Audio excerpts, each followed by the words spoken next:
Evrard, good evening from Singapore. Hi, Florence. Good evening.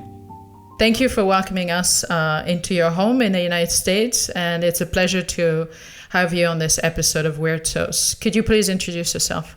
Yeah, absolutely. First, thank you for having me. It's a pleasure to be here with you.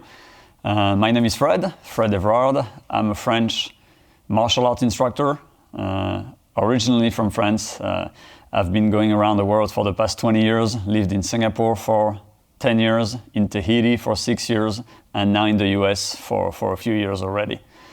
What else can I tell you? Well, I'm a professional martial arts instructor. My wife and I, we've developed a martial arts franchise around the world with schools in 15 countries. I'm also a speaker on topics as diverse as natural health, nutrition, spirituality, esotericism, comparative religion studies, Freemasonry, and other stuff that I usually talk about around the world. Wow, so that's quite a lot. Let's begin this journey with you by asking you the question that I unfortunately want to ask everybody in this pandemic. Since we're in 2021, I want to ask you, how was 2020 for you? 2020 was complicated. Definitely. It's been tough for many people. It's been very tough for my family and I. Not only professionally, because all our 15 schools around the world were closed because of the pandemic. It meant no income for us, no income for the people who work with us. It was complicated. All my seminars and workshops around the world were canceled. All my government contracts, because I also work as a close quarter combat and counterterrorism expert for the French Ministry of Defense and other law enforcement unit around the world, everything was canceled. It was complicated. And in addition to that, I had some personal issues as well. And if you want to go into it right now, well, in September 2020, I was diagnosed with a stage 3 genetic colon cancer. Wow. So basically for you, the pandemic is a multi-layer event. It's a financial event, it's a personal event, as well as it's a health event of such seriousness and such dramatic level. So could you please let us know more about not just the genetic things, you just briefly mentioned it, but rather, did this happen in a blue sky, or did you have a hint that maybe your lifestyle was leading to that? No, not at all. Cancer runs into in my family, and especially colon cancer. Both my dad and my grandfather died of it, so I knew there was something there. I knew that I had a genetic terrain that was appropriate for cancer, for colon cancer, but to be very honest with you, I always thought that my healthy lifestyle would protect me from it. Like we talked about offline, I've never drank any alcohol in my life. I've never drank coffee. I've never had junk food. I've never smoked. I always eat healthy food, and I move around between a more vegetarian diet and a more ketogenic diet. I've been eating organic for the past 5 years. I have very little stress in my life, except a lot of travel and a lot of jet lag, which we now know that can definitely play a role in it. But except from that, I was pretty healthy. So I thought I could outrun genetic, and I learned that definitely not, and that there was things that I could have done better. But overall, my lifestyle was pretty healthy. So, Fred, a lot of people who are going to listen to this are going to say, wow, this guy was already an outlier even before this diagnostics. And we can go into the diagnosis and how you managed this before. But I'd like to take a little bit of a step back and basically ask you, how did you become so focused on health to begin with? Because it's clear from what you just described to me that you already were an outlier in health. So nobody becomes this by, sitting around and not asking themselves questions. So tell us and tell our audience, how does a guy like this become so focused on health? And what did you do every day to get to the level of this health focus that you had, that you just described? Well, it's a long journey and a long story, but to make it short, I was born in a healthy family to start with. Both my parents are very focused on good food, not necessarily nutrition, but being a French family, we are definitely foodies. There was no frozen food in my house. There was no canned food. There was no processed food in my house. That was completely forbidden. Everything was fresh. The groceries were made every day. So that's first how I grew up. Plus, both my parents were into martial arts. So I started martial arts when I was very little. I'm almost 49 now, and I started martial arts, I was maybe 5. And even before that, I saw pictures of me and my dad doing some judo on the living room floor. So I've always been in martial arts. But really focusing deeper into my martial art journey and practice, and going into the philosophy, the nutrition, the health aspect of martial arts, the energy aspect of martial arts, and even the spiritual aspect of martial arts. That came obviously a little later, but still very young. When I was, 15 or 16 years old, I was already doing some research on nutrition. I was already doing the internal aspect of martial arts, which is Tai Chi and Qigong. All the meditation aspect of martial arts was also very attractive to me. And when I was 17, I went to China for the first time. I was already a member of the French national team, so I was a competitor in Kung Fu, Chinese martial arts. And for my prep for the World Championship in 1991, I went to China to train for several months. And there I was introduced to Chinese Buddhism, or Chan Buddhism, to Taoism, meditation, and all the things that would complete my vision, my holistic vision of the martial arts as I grew up. So it was almost a lifetime journey for me.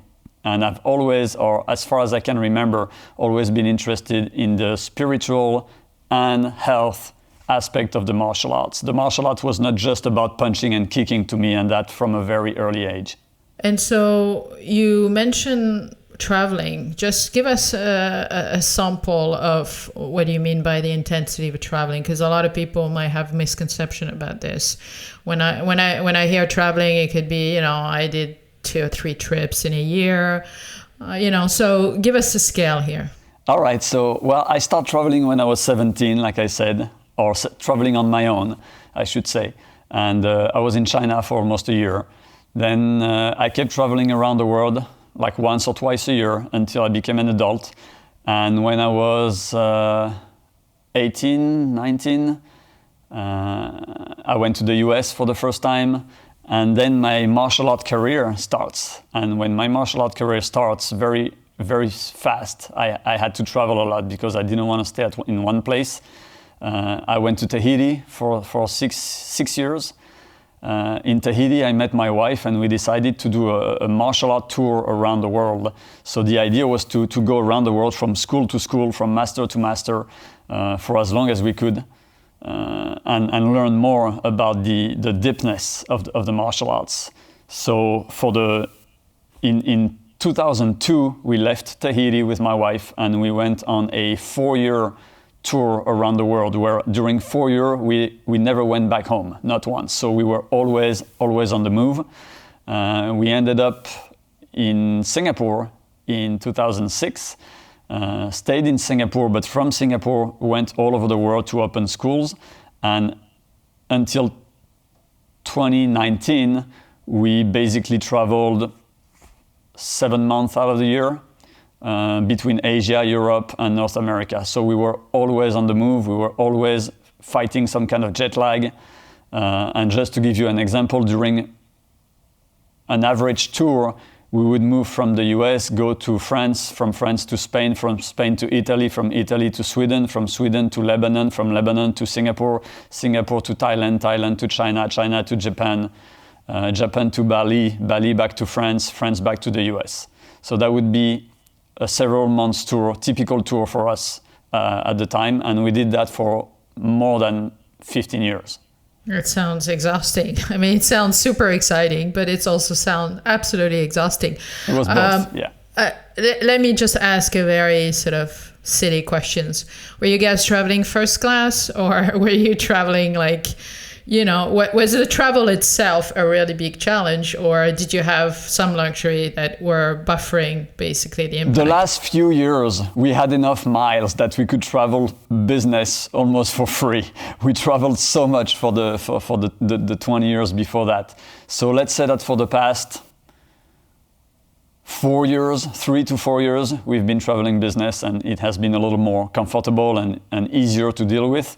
But before that, it was always the cheapest plane ticket you could find. Right. So that sounds to me like it's as you said at the beginning of our conversation, it's a really big challenge.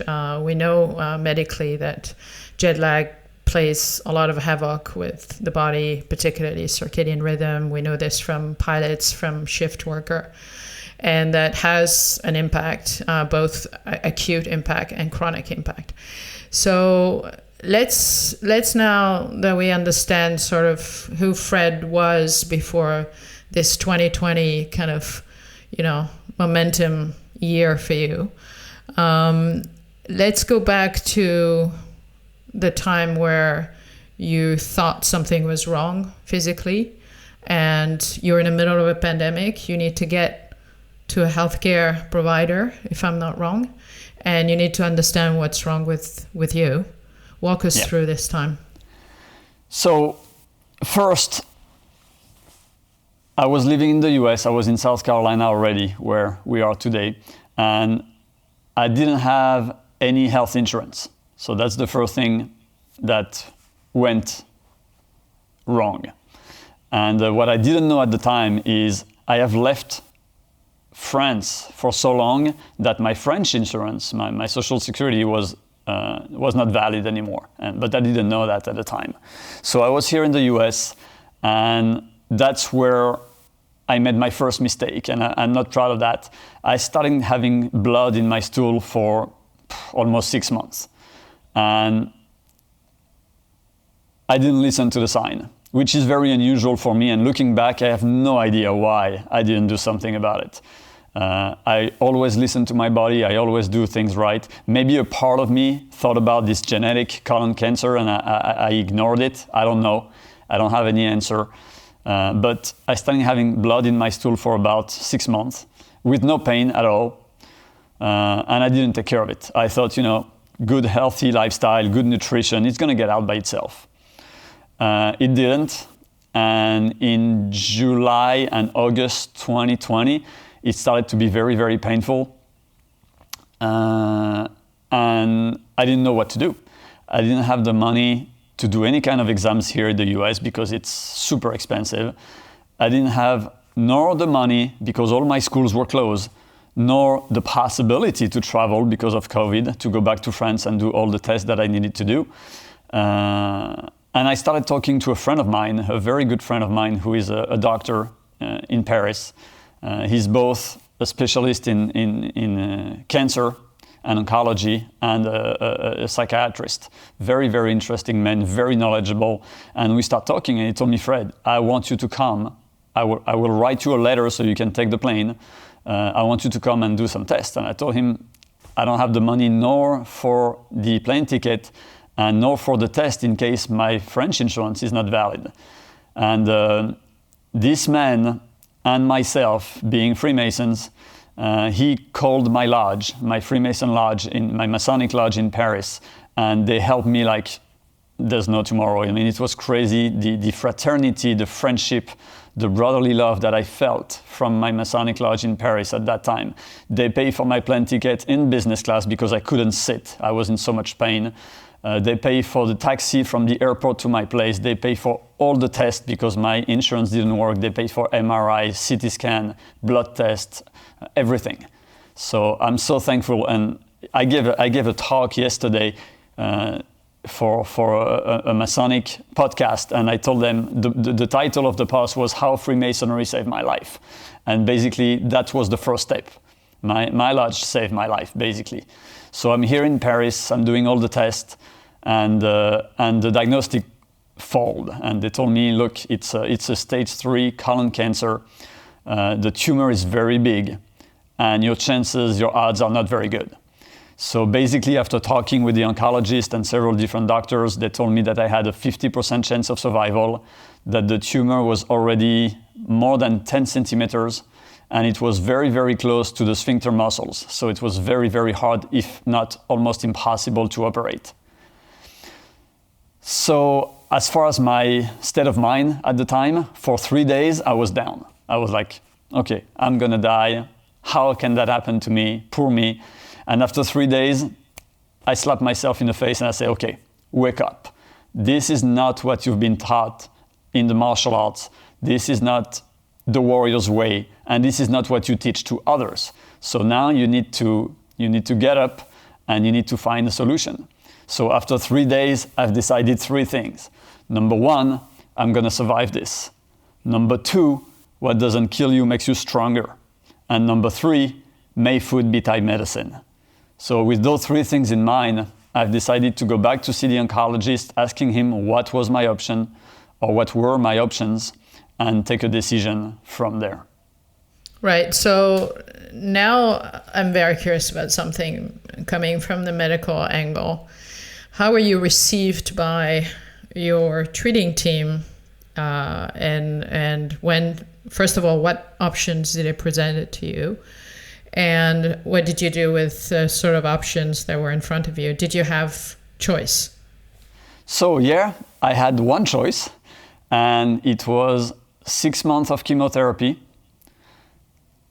probably 2 rounds, and then radiation, and then operation, surgery. The odds, even with those 3 solutions, the odds were about 50%. And the surgery was extremely risky because they told me that there were a big chance, even after chemo and radiation, that they had to take or a part of the anus or at least the sphincter muscles along with the tumor, which means I would have had to have a pocket, a tracheostomy, for the rest of my life. And I told them right away, this is not an option. I'm a martial arts instructor. If I can't move, honestly, I'd rather go. That was my decision. They told me, okay, let's try just chemo and radiation. And we talk about surgery later when if we have results or not. And I said, okay, but before I want to try it my way. And I also want to go back home. And they told me, no, you don't have time. The stage 3 of the cancer is already at the limit. You're almost stage 4. There's no metastasis, but the cancer is already large enough that it has passed the line of the colon. So you have to do it now and you have to do it here. And I said, no, I want to see my wife. My wife is my life. I want to see her. I want to be with her. I don't want to spend 6 months here. I'm going home. And they said, okay, well, your chances of survival are going down. But my decision was made. So I went back home. And of course, home, I didn't have any health insurance. And again, Freemasonry saved my life. I have a Masonic brother here. His wife is a nurse in a cancer hospital. She, after a lot of stories, she got me a sponsorship, and I got full sponsorship, and I have everything for free. Blood tests, MRI, scans, meeting with the doctors, everything. I didn't pay a dime. So again, they did all the tests back here in the US.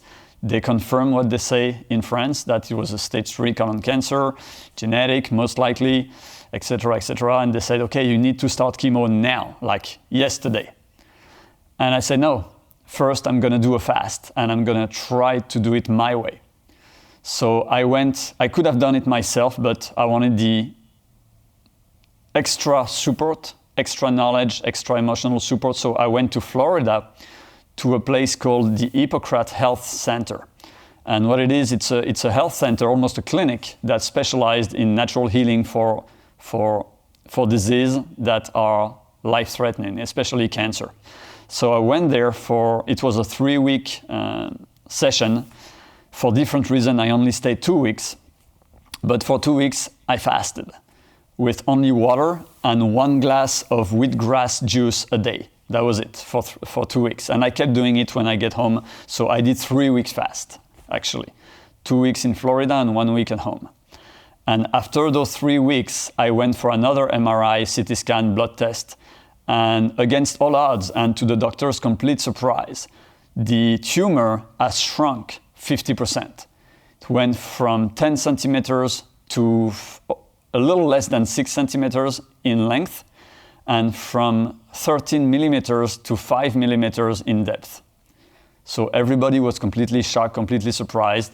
Nevertheless, they told me, okay, you need to do your chemo and radiation and surgery as soon as possible. And I said, look, if it works that well, I'm gonna keep going. I can't fast forever, but I'm gonna keep going with fasting and intermittent fasting and juicing and a ketogenic diet, because by cutting all carbs and sugar, you basically starve the tumor, and that's what I wanted to do.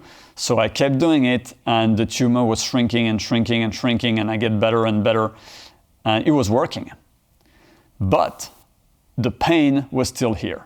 It was so painful. And after a while, I decided, okay, open your mind and embrace the best of both worlds.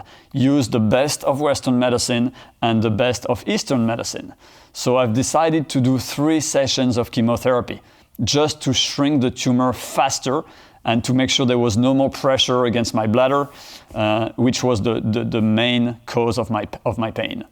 So I went for 3 sessions of chemotherapy. In between, I did tons of research to improve and increase my knowledge on how to heal cancer naturally. And my idea was to attack cancer from every possible angle: physical, mental, emotional, spiritual, energetical, everything. So I put together a protocol, so to speak, and that was before the chemo. Every day I did intermittent fasting, so I fast until 12 or 1 p.m. every day. Then I juiced for the first part of the afternoon. I did a lot of vegetable juicing because I couldn't take any fiber because my colon was so inflamed that fiber were not an option. But I needed to get all the good stuff, all the micronutrients from the veggies. So I started juicing, which worked very, very good. It was amazing. I felt better almost right away. Carrot juice, broccoli juice, beetroot juices, a lot of turmeric every single day in my juice, which is very, very anti-inflammatory. I did some rebounding on a mini trampoline to boost my lymphatic system. Everything that I ate was to boost my immune system. I went to the sun every day outside half naked, even when it was 0 degrees or -5 degrees in the winter. Every day I was outside topless to get as much sunlight as I could. Everything that I could. I did my Tai Chi and yoga and Qigong, my breathing, my meditation every day. I did a psychotherapy with a friend of mine who is a psychotherapist. I mean, every possible angle. And yet, at some point, I needed Western medicine. So I did 3 sessions of chemo, knowing very well that when you fast before chemo, you don't or almost don't have any side effects. And that's what I did. So first session of chemotherapy, I fasted for 3 days before and the 3 days during. 0 side effect, nothing. The second chemotherapy, I wanted to try without the fasting. I wanted to see if it was just my body that could take it or if it was the fasting. So I didn't fast for the second session of chemo. I was sick like a dog. I vomited. After just 2 days, I could feel some hair falling out. I didn't lose my hair, but I was losing more hair on a daily basis than a regular person. I was sick. I couldn't move. I lost several pounds in 1 day. I mean, it was crazy. I was very sick. And the third chemotherapy, I fasted again, nothing. No side effect whatsoever. My last session of chemotherapy was late December, and I had a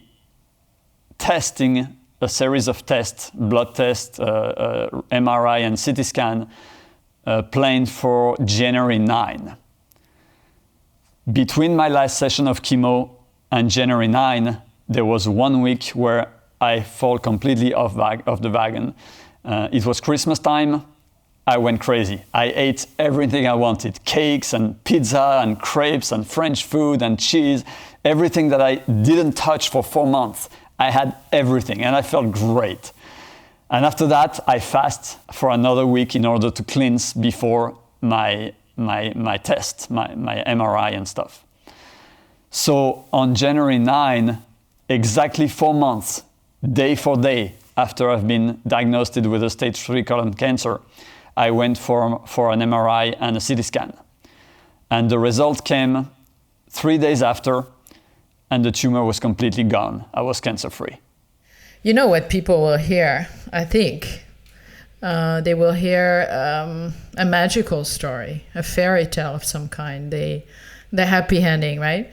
And some part of this is so amazing that, you know, the normal human mind would listen to this, not knowing you, not knowing maybe quite a lot about what cancer is and how cancer develops, and the fundamental of chemo and the fundamental of radiotherapy, and would think, wow, is this a recipe? Is this a magic pill?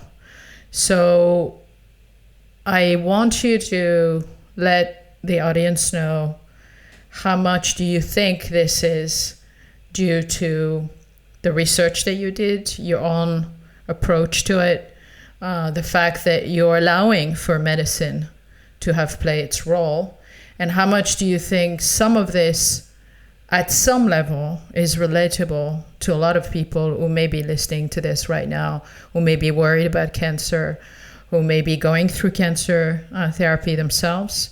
How would you differentiate this extraordinary experience that you just related with people on the other side who may not have your mind, who may not have your resources in terms of people around you, access to information? What could they draw from this experience of yours? Well, first, let me tell you that it's not for everyone, simply because I was in a perfect environment. My family was behind me, my wife was behind me. The oncologist in Paris is my friend and Masonic brother, and is very much into natural healing himself. And my Chinese medicine mentor and friend is also in France and was coaching me the whole time. I live in the Blue Ridge Mountain in South Carolina. There's nothing around me but mountains and fresh air and fresh water and organic farms. So I had everything I could ask for to be in the perfect condition to not let fear get the best out of me. So that's the first point. The second point is, it couldn't be further from a magic pill. It was a lot of work. It was a lot of doubts, a lot of fear. It was a lot of faith. Let me share with you a little story that one of my mentors told me. You're driving your car, okay? And you have your windows down and your arm is outside and you're driving. And at some point, some idiots go off the road and hit you with his car. The side of your door is completely destroyed and your arm is bleeding. He also touched your elbow. You go home, you park your car in the parking lot, and you wait. You rest, you drink a lot of water, maybe you do a little fasting, you just let nature do its work. You go back and look at your car, the door is still broken. The car didn't magically heal. But you look at your elbow and it's not bleeding anymore. It is healed.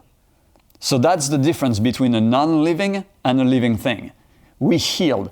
Our true nature, the goal of our immune system and the true nature of our very being is to heal.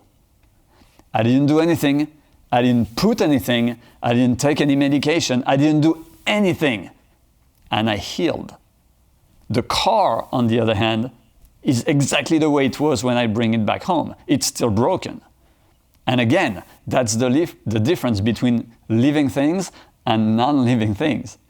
By nature, we do heal. We just need to be in the environment, and that means nutrition, resting, breathing, etc., etc. We need to be in an environment that will allow the body and the immune system and the lymphatic system to do its work. So by nature, we do heal by ourselves. The only reason why we think we can't heal naturally from cancer is first, we don't have the perfect environment, outside and inside. We have too many toxins, we don't breathe correctly, we have a bad posture, we don't eat the right food, we don't drink the correct beverage, we don't breathe well enough. I mean, there's a lot of things that we could talk about, and probably we will, that stops our immune system from working. But eventually, the body can heal if given the proper environment. So it's not a magic pill. And last point that I want to mention is I didn't do anything by faith or just believing in some woohoo magical medicine. I did my research. I read all the scientific literature. I went on Nature and all the websites where you can find the literature about cancer and fasting and natural healing and the possibility of healing something, betting on your immune system more than betting on medicine and drugs, and especially something that I believe to be toxic, like chemo, for example. And my idea was, I have toxins in my body. Those toxins manifest, whether they're physical or emotional, they manifest as a tumor. What I need is less toxins, not more toxins from chemo and radiation. And like I said before, eventually I was open-minded enough to use both, but in a very specific way. I knew I didn't want more than 3 or 4 sessions of chemo, because talking with my Chinese medicine friend, he said, okay, 3 to 4, you're strong, you have a strong immune system, you can deal with it. Your body will be able to eliminate, and your liver can eliminate it. But more than this, more than 6, it's going to be really hard to eliminate and to cleanse. So my mind was made. Less than 6 and more preferably 3 sessions of chemo, just for the pain. For me, it was not a cure. And we can argue, some people will tell me, well, chemo saves your life. Maybe, maybe not, we have no way to know. But for me, it was just for the pain. It was not the cure. The cure was my immune system. The cure was my body being able to eliminate the toxins and me not putting more toxins in. So I went for everything that I've done the past 20 years, every healthy part of my life that I've done and practiced, I did it again, but all together. And that's something that I didn't do before. Or I was doing some juicing if I was vegetarian, or I was not juicing if I was doing keto. Sometimes I was fasting, but not always. Sometimes I was doing Tai Chi, but not every day. Now the battle started. In September, I started my battle and I was doing everything every day. Every day. Meditation, breathing, sun exposure, cryotherapy or super cold exposure, bathing myself in a minus 10 degree waterfall in the middle of the mountain completely naked. That's what I did once a week. Yoga, Tai Chi every day, breathing every day, meditation every day, nothing but organic food. No carbs, not even fruits, no sugar at all. Fasting every day with intermittent fasting. And this is what healed me. But like I said before, I'd made my research. I read all the scientific literature about fasting, everything about the ketogenic diet and cancer, everything about rebounding and mini trampoline and how it helps the lymphatic system and the lymph to cleanse cancer cells. Everything that I could read, every people I could talk to, I did. I talked to doctors, oncologists, Chinese medicine doctor, psychotherapist, everybody I could talk to. And eventually, I found people who did what I did and cured themselves from cancer. I ended up talking on the internet with a gentleman, an older gentleman, 70 plus years old, who had a stage 4 liver cancer. Doctors gave him 6 days to live. 6 days. He went for a 21-day fast and was completely cured. He did better than me.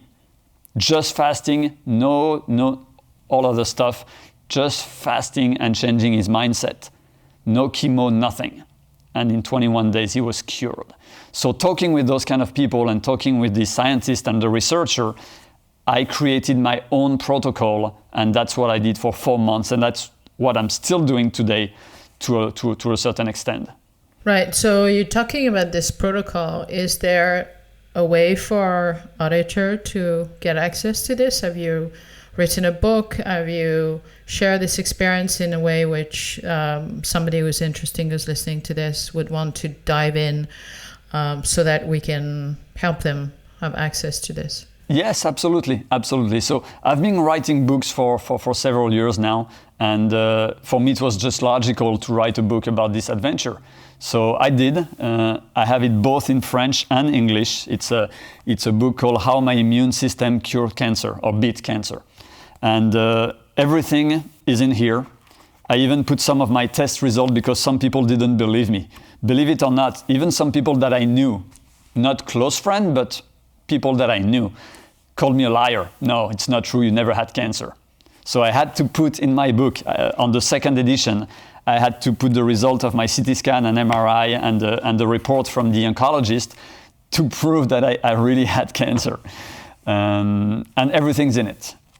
All my state of mind, everything that I did, the exact protocol day by day, week by week, month by month, some of the recipes that I use for both cooking and juicing, the results, of course. I put everything in that book. So people who are interested can definitely get it. Or if you have some specific question, I'll be happy to answer. But basically, my tools, they're noted here on the subtitle: fasting, juicing, ketogenic diet, breathing, fasted exercise, meditation, and other non-toxic therapies. Great. So we want to remind our audience that all of these are personal experiences and they reflect the journey of an individual. So never dismiss your own situation with your medical team and the healthcare team. And we're just here to share experiences of people so that you have more tool in your bags when you go and face a challenge. So I just wanted to put a little caveat here. Absolutely. That's what I put in my book is I'm not a doctor. I'm not telling you to do this. I'm just sharing my experience to give you something to think about and maybe to give you other options. And I'm not against Western medicine, not at all. What I wanted is as little toxins as possible inside my body. Nevertheless, I had the support of oncologists and regular doctors as well as Chinese medicine doctors. And I wanted everybody's opinion. My idea was not to prove that I was tough or that I could do it without Western medicine. My idea was to survive. And everything that I could use to do that, every tool at my disposal, I used. Great. Now we're in 2021 and you are cancer-free. Is it fair to say? Yeah. What does the Fred 2021 looks like in terms of the coming months? What do you look forward to and how do you organize your life? Is this going to be a new you? Is it in terms of your daily behavior, in terms of all the things that you've learned about how your body works through obviously extremely hard experiences? And also, if you could talk a little bit about your mind state and how this experience does not change the body, I suppose, only, but perhaps also the mind. And how do you approach life now in 2021? Okay, well, first, I forgot to tell you that my normal weight is 70 kilos. And when I was at my worst in November, I was 49 kilos. So that had a tremendous impact on my body. Now I'm back to 65. I still have 5 to 10 kilos to gain to feel really healthy and back to my best. But as far as exercising, for example, I'm back to my regular routine. I do my martial arts. I practice boxing. I do high intensity interval training. I do my Tai Chi every day, my Qigong. I do some parkour. I'm back to training and move my body the way I was before. So my level of energy is almost back to what it was before the disease. Now, as far as my lifestyle, like I told you before, I already have I already had what I thought was a healthy lifestyle. I just didn't bring everything together. And I believe that's how I healed, because by putting everything together and by giving the body everything that it needs, the body and the mind, everything that they need on a regular basis, I think that's what we're supposed to do. And I talk only for myself, but the body was designed through millions of years of evolution, and the body has needs. And those needs in our modern world, in our cancer-oriented society, I could say, those needs are not fulfilled. We don't have enough micronutrients. We focus on macronutrients. Everybody's obsessed with protein and glucid and fats and how much protein, and should I not eat meat, or should I eat meat, or dairy is bad for you, or don't eat any gluten. People focus too much on the outside. The micronutrient, for me, the macronutrients are the outside. The micronutrients you need to focus on. Not that the other stuff, the proteins and glucid and lipid, are not important. They are. But almost everybody knows a little bit about that. Everybody knows that you need to have a balance of good healthy fat and good quality meat if you eat meat, and some carbs. And you need to eat your vegetables and a little bit of fruits. Everybody knows that. But micronutrients, how much true vitamin, I'm not talking about a pill, I'm talking about the real vitamin inside the veggie, inside the fruit.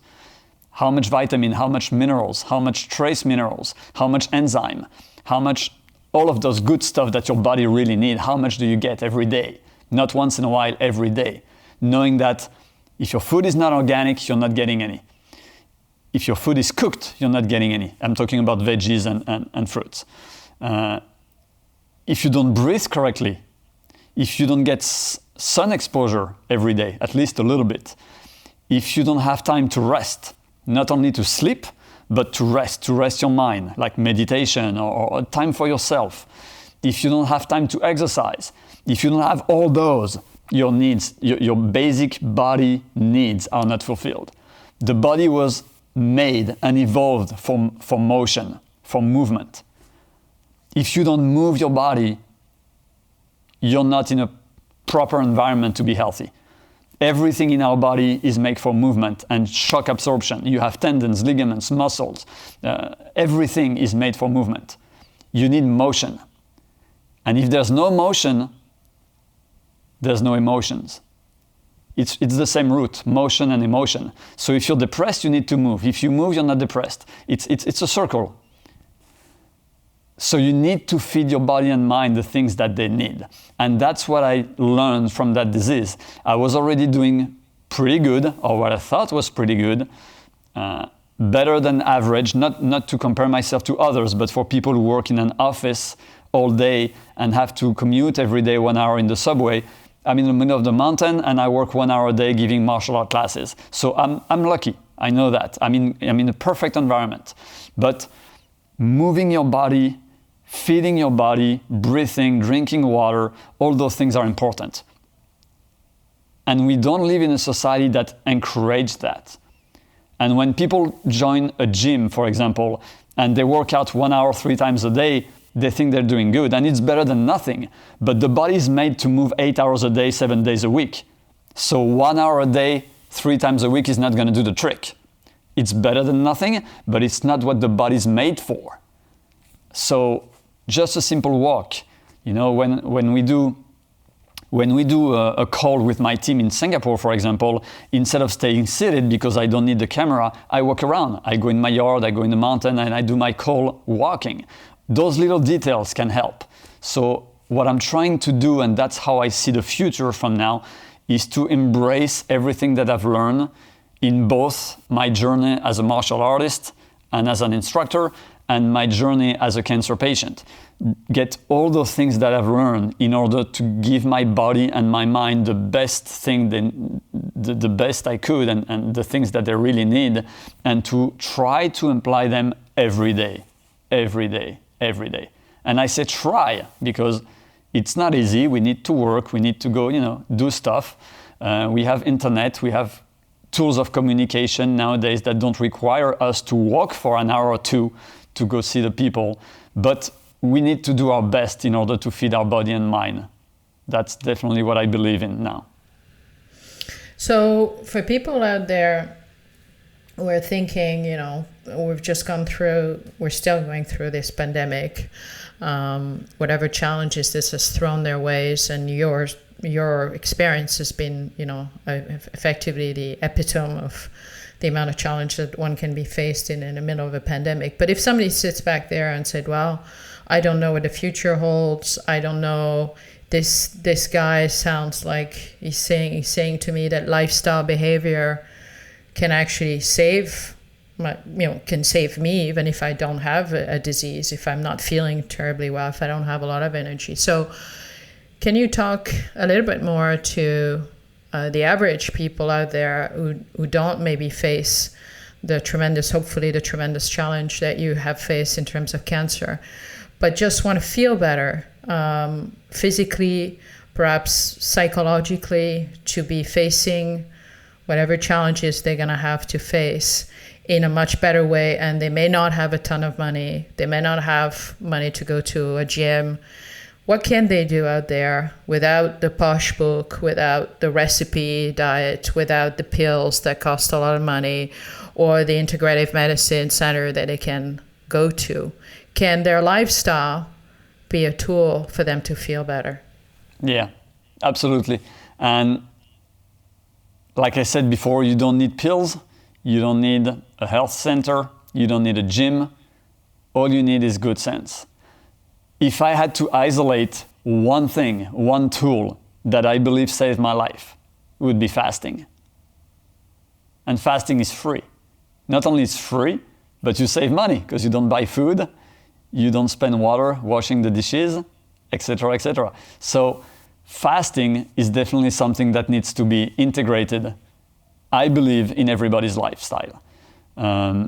Fasting is part of who we are. If you look at our ancestors and you imagine how a caveman would live, they didn't have food 3 times a day, they didn't have breakfast, lunch, and dinner. And I talked to many researchers that specialize in the lifestyle of trying to imagine and study the bones and the teeth of skeletons we found from the Paleolithic era, and try to imagine what their lifestyle would have been. And many of them agree to the fact that breakfast is a very modern concept. Breakfast is not something that do exist in nature. It's extremely rare that any mammal, and probably our ancestors included, had breakfast, had any food somewhere before noon or even afternoon. First, because you couldn't store food. Second, because you couldn't have anything in your cave that smelled like blood, that would attract the predators, and you didn't want the predators to know where you lived. So there was probably zero food around the cave or around the hunt or the village or whatever at those times. So what do? You wake up, you probably try to get some water first. That would probably be one of the first reflex, and then you wait until it's time for hunting. As human, we don't run fast enough, we don't fight hard enough to be able to hunt effectively. So what was our hunting habit? What were our hunting habits as early humans? Very probably hunting under a very warm sun, because most mammals cannot sweat. As human, we can eliminate heat via sweat. So when you run after an animal who doesn't have sweating glands, it's gonna get, if it's really hot, it's gonna get tired way before you, even though it's faster and probably a better fighter than you. So we suppose, we don't know, but we suppose now that human hunting habits were probably between noon and 2 p.m. So that means that the first meal wouldn't be before 2, 3 p.m. Back to my story, fasting is completely part of our eating habits as human. So integrating at least an intermittent fasting protocol in our daily life is, for me, the best thing you can do for your body. And I know we've been told for many years breakfast is the most important meal of the day. That myth was basically created by the Kellogg's industry to try to sell the corn that they didn't sell to the industry, to the food industry at the time. So no, breakfast is not the most important meal of the day. It's even very healthy, super healthy to fast in the morning. There's a lot of reasons for that, mostly chemical reasons. The way our glands, like the testosterone, the human growth hormone work. When you fast and you wake up in the morning and you start activating your body, your human growth hormone goes to the roof. It can go up to 1000%. The testosterone also go up very much. So basically, if you don't eat in the morning, you get healthy, your lymphatic system works better, so you eliminate waste better, you gain muscle and you lose fat. That's what happens when you fast in the morning. So it's a good way to live. The second point will be try to eat organic if you can. I know it's more expensive, I know it's not easy, but all the chemical and the pesticides in our food nowadays, they're really bad for us, but most important, they are bad for our immune system. We know now that our immune system is mostly made of microbes and bacteria. If you eat foods that has antimicrobe and antibacterial in it, what do you think happens to your own gut flora? What do you think happens to your own microbiomes? It basically kills the good bacteria that you need to have a strong and proper immune system. So for me, having had cancer, eating organic was not something that I could not do. I could not afford, let me put it that way, even though my money was really low, my finances were really bad at the time because of COVID, I couldn't afford not to buy organic. So fasting, and when you go back to eating, try to get the best quality you can get, the best quality you can afford. That's super important. Now, as far as paying for a gym membership, if you can, great. If you can't, walk, move around, move your body. Do some push-ups if you're young enough and you can do some physical exercise. You can do push-ups, you can do squats, you can run, you can sprint, you can do high-intensity training, which is even better than doing regular cardio. There's tons of things we can do that are completely free. Our body is made for movement, just move it. And for people who are a little bit older or really don't have the physical possibility to do some kind of sports or exercise, just walking. Walking is a fantastic exercise. Well, Fred, we've talked about a lot of things tonight that are pretty serious and pretty dramatic. We've also hopefully inspired people in the middle of something quite dramatic. Then some dramatic positive change can also happen. So I would like to start wrapping up thinking about basically lifestyle as a potential source of ills and as a potential source of greatness from what you've told us. And I would like you to share with the audience, if you had only one tool out of your toolkit in your lifestyle behavior, what would you choose for that tool? What would be your weird sauce for life?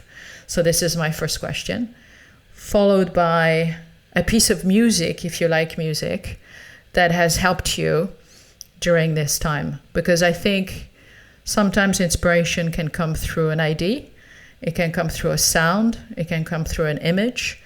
And I think music is a great support and has been a great support in these difficult times for lots of people. So if you do like music and some music helped you, please share that in your weird sauce for life for our audience tonight. If I had to choose one tool, like I mentioned before, it's for me, it was the most important. It was fasting. So anything I have today, a flu, COVID, cancer, a running nose, I'd fast. I just stop eating and I let my body do the trick. The two main concepts that I believe saved my life was autophagy and homeostasis. So when you put your body at rest, all those good things happen, and the body basically uses the muted cells and all the wastes in order to feed the healthy cells when there's no food around. And that's the beauty of fasting. And another concept is the fact that when you leave a living organism at rest, if in the proper environment, it goes back to balance. And that's where my money was. That was my bet, to bet on the immune and lymphatic system above anything else, even though I use many other tools, as we discussed, including Western medicine. And for the second part of your question, for music, I like music, but I prefer silence. And for me, meditation, quietness, playing outside with my dog, those were really the sounds that I wanted to hear. Very nice. So to conclude this journey that we had, first of all, I want to congratulate you on this amazing achievement. I mean, the words don't quite describe. When I hear myself say achievement, I just want to kick myself. It's beyond that. But I hope, since you've been to Singapore and you know we're based here, that we'll have the pleasure to having you here when we can put all this behind us, and we will share together a meal or an experience or a walk, so that we can celebrate the fact that life is an extraordinary experience, an extraordinary journey. So I wanted to invite you when travel allows us to meet in person in Singapore and to share that together. But at the same time, I would like you to perhaps leave the audience with something very personal about yourself, a very unique thing about yourself that they could draw from this conversation that you and I have had and that they have listened on, something that could inspire them to make a small change. It perhaps doesn't need to be a big one, but to take a different direction. And I think you, above all, could be a very good guide for that change. The thing that is unique about me is that I'm not unique. And I think that's the heart of the message here, that I didn't do anything. The body did. Nature did. Life within me did it. And we all have the same life, the same nature, the same immune system. What I changed and what I did was to focus on the environment, both internal and external. And I truly believe that given the proper environment, the body can do amazing things. And I truly believe that what the body did, it can undo. And what the body is lacking, it can rebuild, given the proper environment. So the only thing that I did basically was faith. Faith in the human body. Not faith on something outside. I'm not talking religion here. I'm talking about faith into a body that has survived for 1 million years and that has put us as a species in a place where, even though we do everything wrong, we are still alive and thriving. Well, thank you so much for sharing a very personal, very human, and very intimate conversation. I hope our audience will understand that the humanity of that experience transcend, podcast, media, and hopefully they get inspired to share this human experience and to learn from it. That's my hope, and I would not have achieved this without this amazing conversation that you've allowed me to have with you. So I want to thank you for this. Thank you. And I wish you to have all the strength that you've had so far and more, and so that you can perhaps inspire other people to have the courage to trust themselves as you have had to trust yourself. And I hope 2021 will be fabulous. Thank you. Same here. Take very good care of, and I look forward to seeing you in Singapore. Thank you, Fred Evrard. Thank you, Florence. I will see you in Singapore for sure. Thank you very much. If this conversation stopped you in your track, share it with your network. You never know whose life you might change for the better. Thank you for listening. Stay curious about our next guest. and stay curious about life.